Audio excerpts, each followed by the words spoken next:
আর ভীষণ বৃষ্টি, আকাশ মেঘ কালো করে বৃষ্টি এসছে, কালি ঝলমলে আকাশ আপনাদের দেখালাম। শুভ সকাল। আমি আবার একটা নতুন ভিডিও নিয়ে আপনাদের কাছে চলে এসেছি। আজকে সকাল থেকেই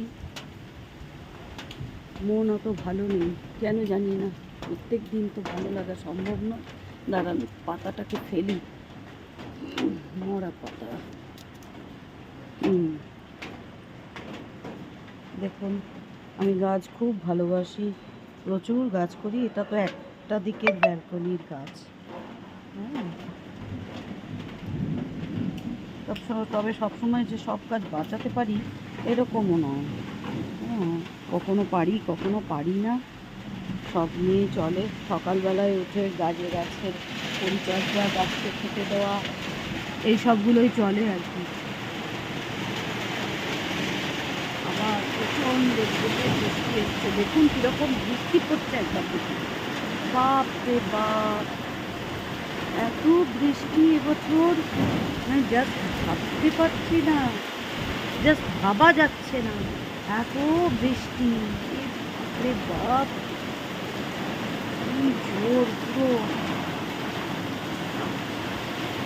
দেখুন, একটু যে আজকে গড়িয়াহাট যাওয়ার ছিল সেটাও যেতে পারবো না, এই রকম বৃষ্টি পড়ছে। কী করে যাব? কত দরকার, গোপালের জন্মদিন আছে, জামা কাপড় কেনা আছে তাদের, যেতেই পারছি না। ভাত, অল্প সর্ষে দিয়ে, সজনে ডাঁটা আলু ঝিঙে দিয়ে তরকারি, ভীষণ সোজা রান্না। সজনে ডাঁটা আলু কুমড়ো দিয়ে, একটু কালো জিরে আর শুকনো লঙ্কা ফোড়ন দিয়ে, টমেটো দিয়ে, একটু নুন মিষ্টি ঝালটা হলেই হলো।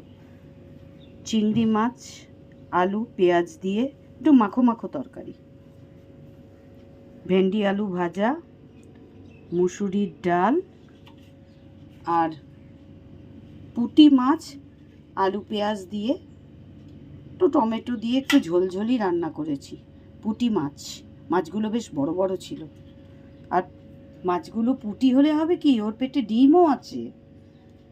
আপনারা জানাবেন কেমন আজকের লাঞ্চটা রইল। যতটুকু পেরেছি করার চেষ্টা করেছি।